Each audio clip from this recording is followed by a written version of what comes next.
चलो बेटा chapter number पहलू उदाहरण नंबर चैप्टर नंबर पहलू लेक्चर नंबर 33 उदाहरण नंबर 1.6 એવું કીધું છે કે એક સમબાજુ ત્રિકોણ છે જે તમને બોર્ડ ઉપર દેખાય છે ABC બરાબર અને એના દરેક બિંદુ પર વીજભાર Q1 Q2 અને Q3 મૂક્યા છે જે ખરેખર Q જ છે બધા દરેક બાજુનું માપ કેટલું છે L એટલે ટૂંકમાં સમબાજુ ત્રિકોણ થઈ ગયો અને પાછું એવું કીધું છે કે વચ્ચે છે ને વચ્ચે Q જેટલો મધ્ય કેન્દ્ર પર Q જેટલો વીજભાર મૂકેલો છે Q જેટલો બરાબર તો આના પરનું પરિણામી બળ શોધો મારા દીકરાઓને કદાચ યાદ હોય તો કારણ કે મેં બહુ બધું ચલાવેલું છે પણ થોડુંક પણ જો મારા દીકરાઓને યાદ હોય થોડુંક તો મેં તમને કીધેલું શું કીધેલું આ વચ્ચે જો Q જેટલો વીજભાર મૂકેલો હોય મારા દીકરાઓ આ વચ્ચે Q જેટલો વીજભાર છે Q જેટલો વીજભાર હોય આવો બેઠો દાખલો હતો દરેક અહીંયા દરેક બાજુ આ દરેક શિરોબિંદુ છે ત્રિકોણના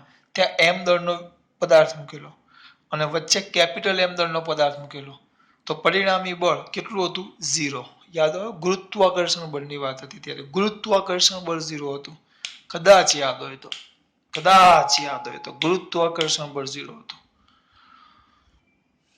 નથી યાદ વાંધો નહીં હું અત્યારે કરાવું એના પર ત્યારે ગુરુત્વાકર્ષણ બળ કેટલું હતું 0 ત્યારે આના પરનું ગુરુત્વાકર્ષણ બળ આપણે એમાં શું હતું ખબર આ બી થી કઈ નહીં આના પરનું આ જે O છે ને O પરના બધા બળો તમારે શોધવાના બીજું કઈ કરવાનું છે નહીં આ જે કેન્દ્ર O છે તો O પર A વડે લાગે બળ O પર C વડે લાગે બળ O પર B પરના વીજભાર જો O પર A પરના વીજભાર Q વડે બળ લાગે O પર C પરના વીજભાર Q વડે બળ લાગે O પર એટલે આ કેપિટલ Q પર કયા B પરના વીજભાર આ Q વડે બળ લાગે બધા વડે બળ લાગે બળ એટલે સિમ્પલ F = K બે વીજભાર તો બે વીજભાર Q capital Q small q બે વીજભાર કેપિટલ Q સ્મોલ q બે વીજભાર કેપિટલ Q સ્મોલ q અને બંને વીજભાર વચ્ચે અંતરનો વર્ગ યાદ છે બે વીજભારનો ગુણાકાર છેદમાં અંતરનો વર્ગ તો આ અંતર નથી આપણી પાસે જો લોચો અહીંયા આવે છે વી હેવ નો અંતર આ અંતર આપણી પાસે નથી છે તમે જે પેલામાં દાખલો કર્યો હતો ને પેલામાં એટલે કે 11માં તો એમાં અંતર આપેલું 1 મીટર બધાનું ડાયરેક્ટ પછી આપણે બળ લખીને સીધો સરવાળો કરી નાખેલો હું કઈ બોલું ખબર પડે છે હવે અહીંયા નથી તો પહેલા મારે અંતર આ OB અને OB શોધવા પડશે કઈ વાંધો નહીં તો પહેલા તો અહીં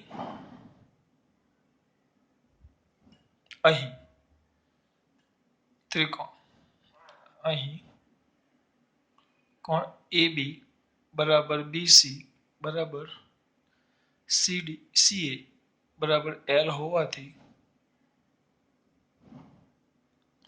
આપણું જે ત્રિકોણ છે ત્રિકોણ એ કેવું બને બેટા સમબાજુ બને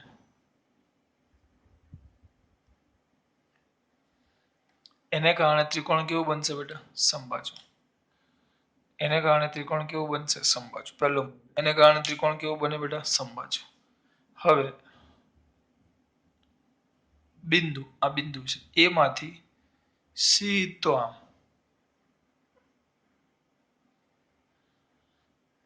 BC પર બિંદુ એ માંથી બરાબર BC રેખાખંડ BC પર શું દોરો બેટા લંબ દોરો ચલો લંબ દોરો આ કમ્પ્લીટ લંબ દોરો આખો ખૂણો ખબર હોવી જોઈએ આખો ખૂણો કેટલો હોય 60 નો તો આ ખૂણો કેટલો થાય 30 તો આ પણ કેટલો થશે 30 આ કમ્પ્લીટ લંબ દોર્યો એટલે બરોબર અહીંયા વચ્ચે આવશે અથવા અહીંયા આવી ગયો બરાબર આ સીધો હા લંબ AD નામ એને D આપીએ એટલે ટૂંકમાં લખાય ટૂંકમાં આને લખવું હોય તો શું લખાય કે ભાઈ AD લંબ BC AD લંબ શું દોર્યો BC હવે આ જો તેમાં એક ત્રિકોણ જો ત્રિકોણ ADC માટે તો આપણે આ ખૂણો કોઈ આ એક ત્રિકોણ દેખાય ત્રિકોણ ADC માટે ADC આટલો ભાગ જો આ ભાગ હવે હું આ લેવું છું cos 30 cos 30 આ cos 30 ત્રિકોણ આ છે એમાં cos 30 એટલે આ ભાગ આવે cos 30 cos એટલે કઈ બાજુ પાસેની બાજુ એટલે AD પાસેની બાજુ એટલે AD છેદમાં કર્ણ કર્ણ એટલે આ થશે કારણ કે આ કાટખૂણો થઈ ગયો તો આ પાસેની બાજુ અને આ કર્ણ થઈ ગયો કર્ણ આ પહેલી બાજુ આ બીજી બાજુ અને આ કર્ણ તો છેદમાં આવશે AC તમારા દીકરાઓ AD is equal to AC cos 30 AC કેટલા છે AC ACL cos 30 કદાચ √3/2 એટલે આ તમારો AD આવ્યો AD બરાબર AD આવ્યું હવે આ જે AD આવ્યું હવે અહીંયા ધ્યાન આપો આપણે આ ત્રિકોણની વાત કરીએ આમ જોજો તો આ બધા આમ દોરો અહીંયા આવ્યા તો આ બધી મધ્યગા છે મધ્યગા તો આ મધ્યગા છે તો આ આપણું મધ્ય કેન્દ્ર થઈ ગયું તો જો O મધ્ય કેન્દ્ર હોય O કયું કેન્દ્ર છે બેટા મધ્ય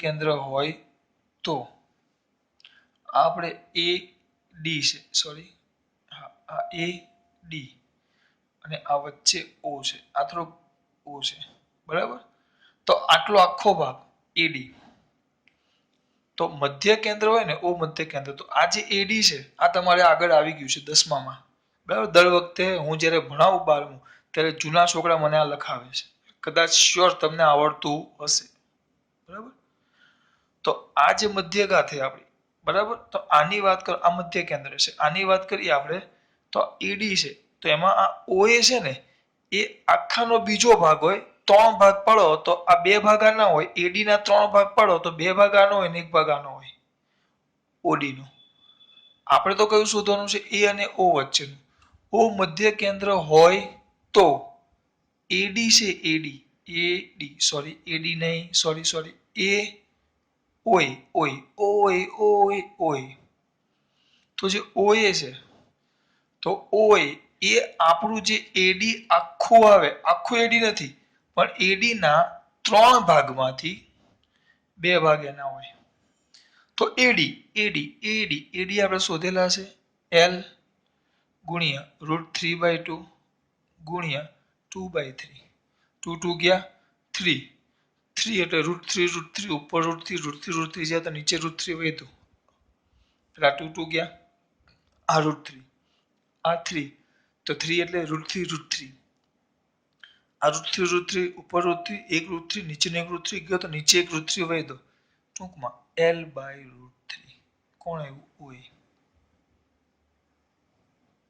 કેટલું આવ્યું L/√3 આવ્યું તો આકૃતિ પરથી આકૃતિની સમમિતિ કારણ કે એક સરખી જ આકૃતિ છે સમમિતિ પરથી બેઠી જ આકૃતિ છે તો આકૃતિને ધ્યાનથી જુઓ તો આકૃતિની સમમિતિ પરથી જેમ આપણને OA મળ્યું તો OA OB OC બધા જ L/√3 જ થાય મારે તમને મેં ના સમજાવવાનું છે આ આકૃતિ ન દોરો તો ચાલે આની કોઈ જરૂર નથી તમારે ડાયરેક્ટ આ દોરી સીધું અહીંયા સુધી પહોંચી જવાનું બરાબર અહીં પહેલા તો એક સરખા છે એટલે ખૂણો 60 નો થાય સમબાજુ ત્રિકોણ થઈ ગયો આના પરથી શું દોર્યો લંબ દોર્યો તો આ ખૂણો 30 છે cos 30 એટલે આપણે આ ખૂણાની વાત કરીએ છીએ આપણે આની વાત કરીએ છીએ આ ત્રિકોણની વાત કરું છું જો તો આ ત્રિકોણની વાત કરશો તો એ ત્રિકોણમાં જો cos 30 એટલે પાસેની બાજુ એટલે AD છેદમાં કર્ણ એટલે AC તો AD AC એટલે cos 30 બરાબર AD ના છેદમાં કર્ણ એ AD નું સૂત્રનો કરતા બનાવ્યો AD એટલે આખું પણ આપણે તો કેન્દ્ર O થી A વચ્ચેનું અંતર શોધવાનું છે O થી B વચ્ચેનું અંતર શોધવાનું છે O થી C વચ્ચેનું અંતર શોધવાનું તો O થી A એ આખા AD ના 3 ભાગમાંથી બીજો ભાગ એટલે આપણે આ મળી ગયું બરાબર અહીંયાથી પછી નેક્સ્ટ આની સાથે ચાલુ કરજો આની સાથે હવે હું આને પૂછી નાખું છું એટલે જોઈ લે એક મિનિટ લખતા ફાવે જોઈ લીધું હવે લેક્ચર 33મો જ છે ભાઈ હવે જે આકૃતિ દોરું ને મને તો બહુ ગમે ચોમાં દીકરો અહીંયા ધ્યાન આપજો. હે પ્રભુ, અંતે આપણે શું જોયું? ઓ એ બરાબર ઓ બી બરાબર ઓ સી બરાબર કેટલા હતા અહીંયા? આપણે મે બી એલ બાય √3 હતું. એલ બાય √3 એલ બાય √3 બે કે ખબર પડે છે એલ બાય કેટલું હતું દીકરા? √3 બહાર ચાલ્યો ગયું કે સોરી આજે આ થોડુંક નજીક લીધું છે આપણે. હવે જે દોરું ને સૌથી અગત્યનું છે બેટા, આ આકૃતિ અંદર નથી આવી, હું જૂની ચોપડીમાં આ દોરાવતો. બરાબર,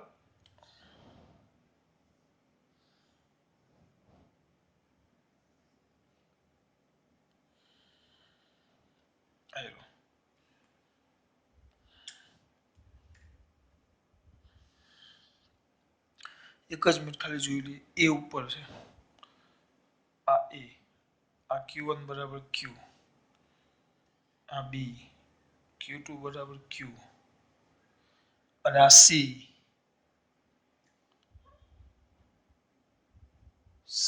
Q3 બરાબર પણ Q. હવે આ ઓ, અહીંયા જી છે આપણો વીજભાર, સોરી કેપિટલ Q છે, આ Q આવશે, આ વીજભાર Q છે. પહેલા ચલો બધા વીજભાર શોધી લઈએ. કયા બેટા? કેન્દ્ર ઓ પરના, કેન્દ્ર ઓ પરના કયા? Q વિદ્યુત ભાર પર, Q વિદ્યુત ભાર પર આ Q વીજભાર, બિંદુ એ પરના કયા? સ્મોલ Q વિદ્યુત ભાર વડે લાગતું કયું બળ બેટા? વિદ્યુત બળ. એફ ઓ એ સદિશ સ્વરૂપે લખું છું, સદિશ સ્વરૂપે તો સીધું આમ નીચે જાય. કેમ? આ ધન, આ ધન, આ કેન્દ્ર ઓ છે તો ધન ધન વચ્ચે શું થાય? ધન ધન. બહુ સિમ્પલ છે બેટા. આ ધન, આ ધન, આ ધન, આ ધન, ધન ધન વચ્ચે અપાકર્ષણ, આના પર અપાકર્ષણ લાગે, આને આપા કરશે તો આના પર બળ ક્યાં લાગશે? નીચે. આમ આમ બળ ક્યાં લાગશે? નીચે. જોજો બળ આમ નીચે જાય.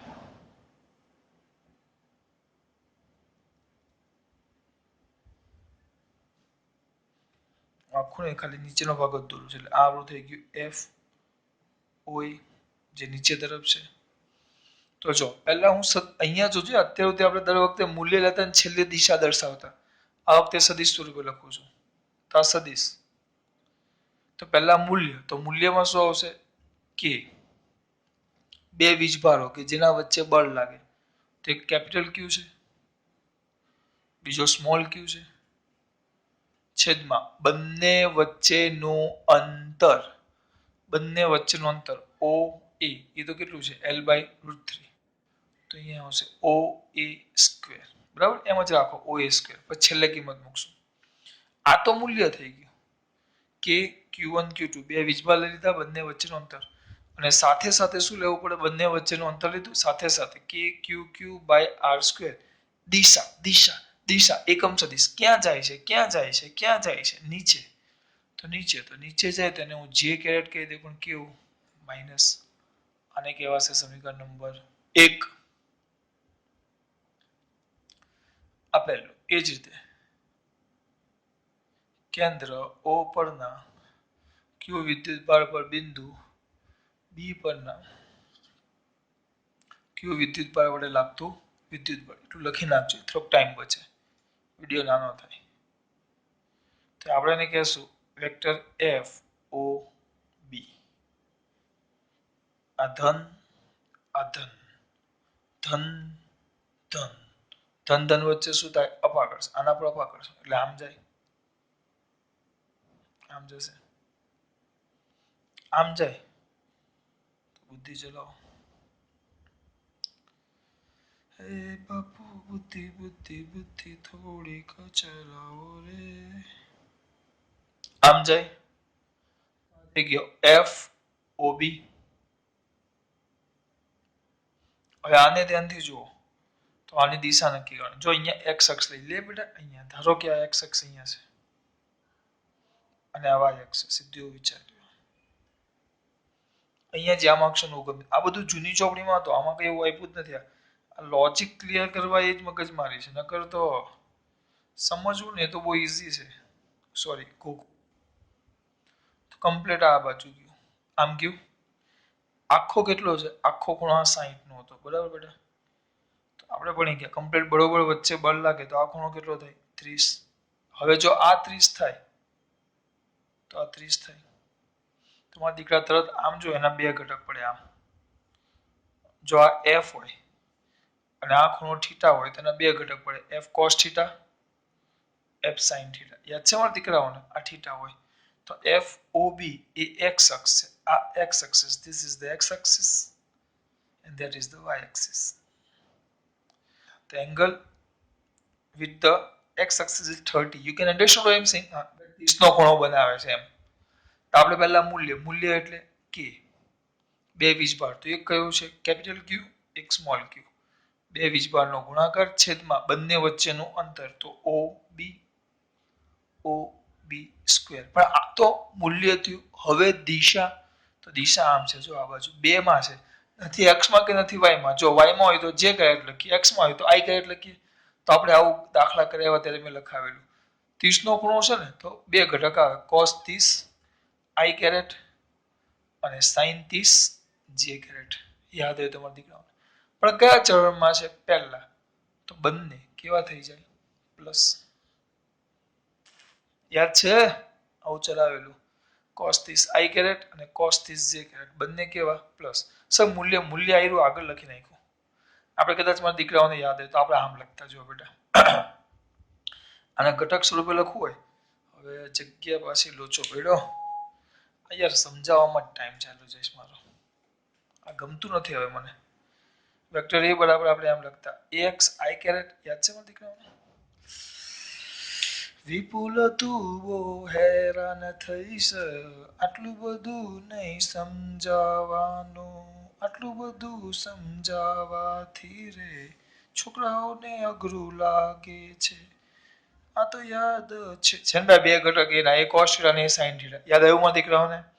આપણે લખતા સદિશે, આને કહેતા x ઘટક ax, આને કહેતા y ઘટક ay. યાદ છે? તો સદિશ a બરાબર ax i caret plus ay j caret. ax i caret plus ay j caret. તો અહીંયા લખતા a cos theta i caret plus a sin theta j caret. a ને બહાર કાઢી નાખો તો શું અંદર આવતું? cos theta i caret plus sin theta j caret. તો આ એવું જ થયું બેટા. જો a ને બહાર કાઢ્યું સદિશ, તો આપણો સદિશ a ને બહાર કાઢ્યું, તેનું મૂલ્ય બહાર કાઢ્યું, તો આ મૂલ્ય છે એનું. જો મૂલ્ય છે.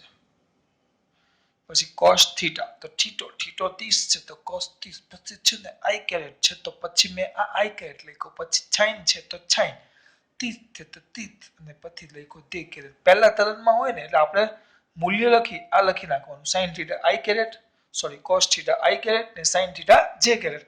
પછી સરણ જોઈ લેવાનું. સરણ કયા સરણમાં છે? પહેલા કાળી સરણ નહીં, પહેલા ચરણમાં. એટલે બંને પ્લસ. સમજાયું બેટા? નોટમાં સાઈડમાં લખી નાખજો, નકર અમુકને ખબર નહીં પડશે.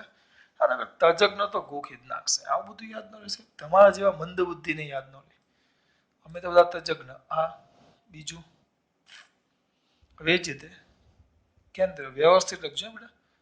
કેન્દ્ર O પરના વિદ્યુત ભાર પર બિંદુ C પરના q વિદ્યુત ભાર વડે લાગતું બળ. તો વેક્ટર FOC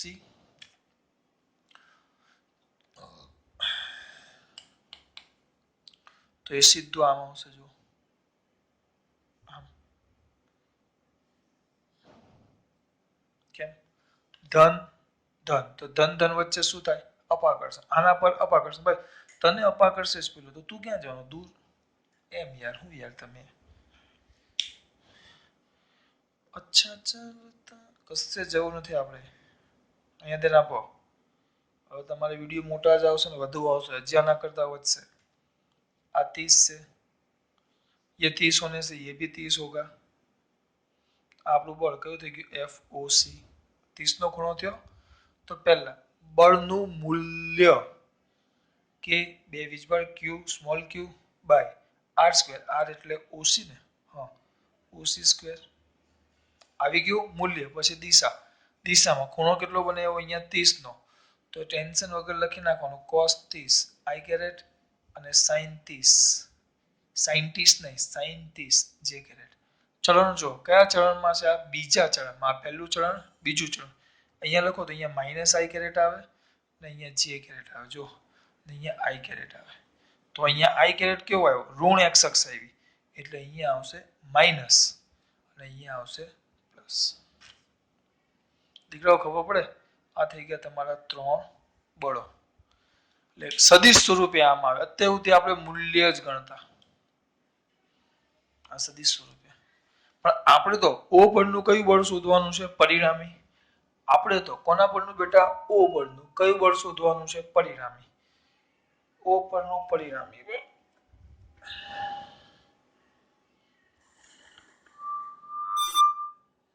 થોડુંક આગળ પાછળ કર્યું છે ચિંતા નહીં કરતા O પરનું કયું બળ શોધવાનું છે પરિણામી તો ચલો બિંદુ O પરનું પરિણામી બળ વેક્ટર FO બરાબર O પર A ને કારણે plus vector F OB O પર B ને કારણે plus vector F OC O પર C ને કારણે બધાનો સરવાળો બધા બાજુમાં લખેલા છે direct K Q Q by હવે સ્ટેપ નાનું કરું છું બધામાં K Q બાય ચપતા એક વાર આખું લખી નાખો O A square minus j caret plus k q q by o b square cos 30 એટલે બેટા બુદ્ધિ ચલાવો cos 30 એટલે √3/2 cos 30 √3/2 i caret plus sin 30 1/2 j caret plus k capital Q small q by OC square cos 30 ને sin 30 cos 30 એટલે minus √3/2 i caret plus 1/2 j caret આવ્યું પરંતુ OA બરાબર OB બરાબર OC બરાબર એ તો આપણને ખબર છે કેટલું છે બેટા L/√3 બરાબર બધાને બહાર કાઢી નાખું તો પરિણામી બળ F is equal to K capital Q small q by સીધો અહીંયા લખી નાખું છું L/√3 હોલ સ્ક્વેર કારણ કે બધાનો વર્ગ છે જો કાઉન્સમાં વધશે માઈનસ j કેરેટ આ કારણ કે આ પદ અને આ પદ એ તો કોમન આવી ગયું તો j પ્લસ √3/2 આ પ્લસ એટલે એવું ને એવું લખી નાખવાનું i caret plus 1/2 j caret minus આ પ્લસ એટલે અંદરના પદ એમને √3/2 i caret plus 1/2 j caret તો જો આ પ્લસ અને આ માઈનસ એટલે આ બે તો ઉડી ગયા plus minus √3/2 i caret minus √3/2 i caret એટલે ઉડી ગયા અડધો j કેરેટ એટલે આખો j કેરેટ ને પાછો આખો j કેરેટ માઈનસ પરિણામે બળ કેટલું શૂન્ય ડાયરેક્ટ હતું પેલા વખતે દાખલો આટલો જ હતો કારણ કે તમને આ બધાનું માપ OA OB અને OC OA OB અને OC આ બધા કહી દીધેલા જે જૂની ચોપડીનો દાખલો હતો આ બધાનું માપ કેટલું કહી દીધેલું 1 મીટર અથવા 1 એકમ એટલે તમારે જે આગળનો પોર્શન કર્યો એ ન કરવો ડાયરેક્ટ બધાના બળો લખી બળોનો શું કરવાનું સદિશમાં આમ થાય એટલે દર વખતે આપણે દિશા શું સદિશ લખો ને સદિશ તો અહીંયા સરવાળો જ કરવાનો એટલે આગળ પેલામાં શું કરતા આપણે યાદ કરો કાલે દાખલા ભણેલા બે પરસ્પર વિરુદ્ધ દિશામાં હોય તેમાં આપણે દિશા લખતા એકને પ્લસ લેતા અને એકને માઈનસ લેતા પણ જો સદિશમાં એવું ન હોય સદિશમાં સરવાળો પરિણામી એટલે સરવાળો જ આવે પછી અંદર તમે i જે લખેલા હોય ને એનું કામ કરી નાખે એટલે પેલામાં તો મૂલ્ય હોય દાખલા તરીકે એકનું મૂલ્ય આમ છે તો બીજાનું મૂલ્ય આમ છે. યાદ છે કાલે એક દાખલો કરેલો, એક આમ વિદ્યુત ક્ષેત્ર તો એક આમ વિદ્યુત ક્ષેત્ર. આગળના નેક્સ્ટ લેક્ચરોમાં કરેલો આપણે, સોરી પ્રીવિયસ નેક્સ્ટ નો આવે, આગળના લેક્ચરોમાં આપણે કરેલું. એક આમ લાગતું હોય ને એક આમ લાગતું હોય તો આ મોટું હોય તો મોટું, આ બાજુને માઇનસ કર્યું તો આ બાજુને પ્લસ કર્યા તો એમાં બાદબાકી કરવી પડતી, મૂલ્ય લેવા. જ્યારે આમાં એવું ન કરવું પડે, કે આના અંદર આ જે એકમ સદિશ લખો ને એના અંદર એ વસ્તુ આવી જાય. પેલા બધામાં એ થાય પણ એ અઘરું પડે. હા, જો તમને ફાવતું હોય, ક્લિયર હોય તો એમ લખી નાખો, નકર આ રીતે મસ્ત છે. ખબર પડે છે કે દાખલો પૂરો. ચલો નેક્સ્ટ.